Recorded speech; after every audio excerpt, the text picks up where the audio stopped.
Hi all, Mike here, building a wedding box for my wife, and we're going to put in these brass barrel hinges. One's going to go on each of the back posts here.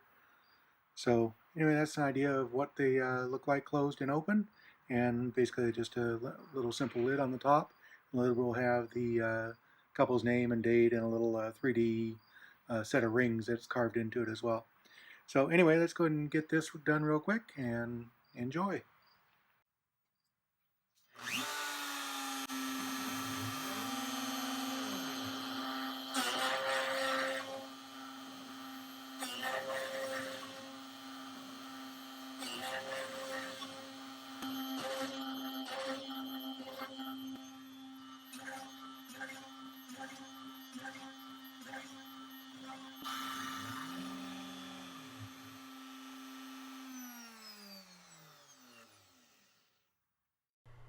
And now we're going to drill the holes for the same hinges in the underside of the top.